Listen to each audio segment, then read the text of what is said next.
And Mind Crypto here. I hope we're all having a wonderful day. And today, the title of the video is Huge Do You See? But before we do that, please subscribe, please hit that notification bell and like this video. You'd be doing me a massive favor. Remember, I am not a financial advisor and none of this is financial advice. And none of the information provided in this video should ever be a signal to buy or to sell. But first and foremost, as we always do, we look at the crypto bubbles first and foremost. And as we can see, we're up one rank to 63 with a market cap of 1.28 billion. 24-hour volume still relatively low at $23 million. We've increased the price to $106 because we're up 0.6% in the hour, up 2.5% in the day, and up 0.4% in the week. And as we can see, it's looking greener today. Hopefully this is a sign of things to come. We start to see more greener days than those red days.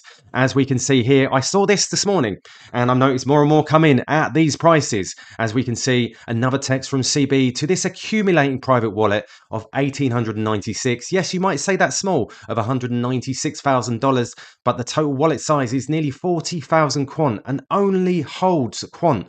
And the value of this wallet is $4.161 million, accumulating for 3 years with no outflows. Now, there are loads of wallets like this, and the wallets that I find that are transferring from Coinbase to these private wallets, there are no outflows. That's just to confirm, there are no outflows as I can see from the wallets that I follow. And then we see this one yesterday, and I put here, as suspected at these prices, we see a CB to private wallet text of 1,402 quant and then 451, literally transactions one after the other, totaling $193,000. They just sweep up discreetly. Another wallet added to my list. This is a new wallet. So I'm finding more and more of these wallets, and what they do is they accumulate slowly. And again, we saw BitVavo moving some quant into their large private storage wallet, and they have 194,000 quant. Now, this is a strange wallet because they move it around all the time, and they keep adding to this particular storage wallet. What's it for? We don't know, but we probably can all have some guesses there. And it's been growing steadily for the last month or so. This seems to be an area, again, where the bigger boys like to play. They had a text of 2,937 quant, value of $305,000, and they just keep doing this, slowly sweeping up. So what are these wallets? They could be lockups, they could be bigger boys just holding, waiting for something that's coming in the near future. We all speculate, we all wonder what is happening. Now, we know, we saw this the other day, Bim Afalami. I've met him a few times. The UK minister expects stablecoin and staking legislation within 6 months. Bloomberg. Economic Secretary to the Treasury, Bim Afalami, has said the UK government was pushing very hard to bring legislation for stablecoins and staking services for crypto assets within 6 months. And it says the UK government expects to see stablecoin and staking services legislation for crypto sector within 6 months, guys, according to the Economic Secretary, Bim Afalami.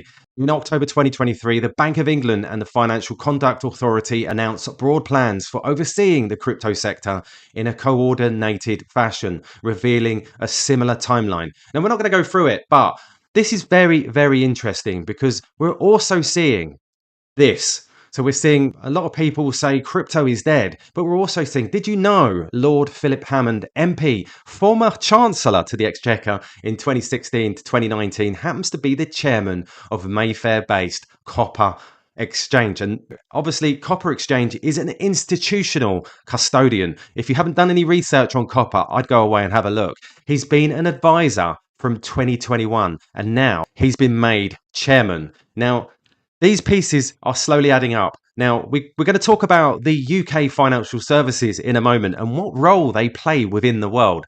But we're also seeing this, and this was literally the other week. We see here, and then it was ex-Chancellor Philip Hammond becoming chairman of Copper. Now ex-Chancellor George Osborne is joining Coinbase. Things on the move here in the UK. They are lining themselves with these centralized entities, these ex-chancellors that have run countries.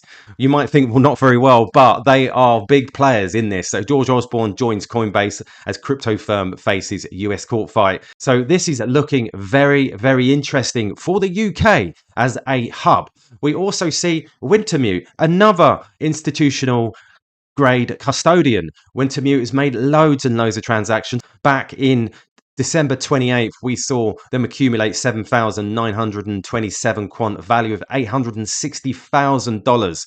So you've got to remember, Wintermute is one of the few market makers on the FCA Crypto Assets Register. Again, another custodian. Now, this is really important. The central role of UK financial and related professional services. The UK is a major global hub for international wholesale finance, and as such, the financial and related professional services industry is a strategic national asset for the UK. The UK's financial and related professional service industry employs 2.2 million people across the country, 2/3 outside of London, generates large tax revenues, and contributes to a major trade surplus in services. It has also secured striking levels of inward investment to the UK, helping to fund businesses across the country and position the UK as a key hub for strategic, forward-looking industries like technology and life sciences. Now, I've said this before, the UK is the largest exporter of financial services across the world. The UK's financial services trade surplus totaled $87 billion, slightly higher than that of the US at $85 billion.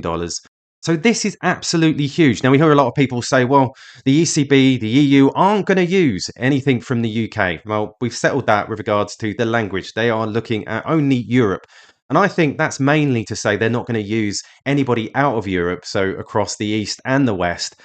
And it says here, the UK's largest trading partners, and this was from 2022, in financial service are the US and the EU member states. The US and the EU combined accounts for 63.1% of UK's total financial service exports. Now, we can see here from the graph, we've got the non-EU countries here, and we've got all the EU countries here, and then obviously the US here at 34%. Now, if you look at the UK as the largest exporter of financial services, hence, we create the benchmark, the UK. And also, and if you think of Quant, working with the BIS and working with the Bank of England to produce a CBDC that works. And naturally, all these other countries looking towards the UK for the benchmark. Now, do you see? We are the largest exporter in the world of financial services.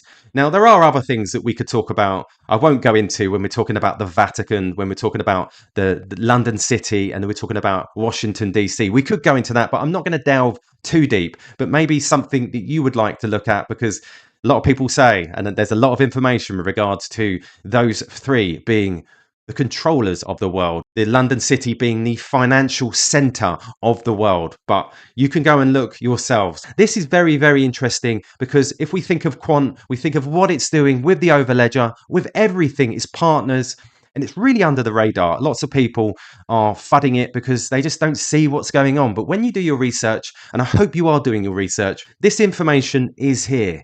And with Quant being at the centre of the Bank of England's CBDC, helping them, driving things forward, and obviously with SATP, Enbridge, everything else that's going on. All you have to do is go and research. I really encourage you just to go and have a look at some of these things, and we can just connect the dots together and we can see. So there you go, guys. I hope you enjoyed this video. If you enjoyed this video, please like and subscribe. Remember, I'm not a financial advisor, and none of this is financial advice. All the best, and I'll catch you later.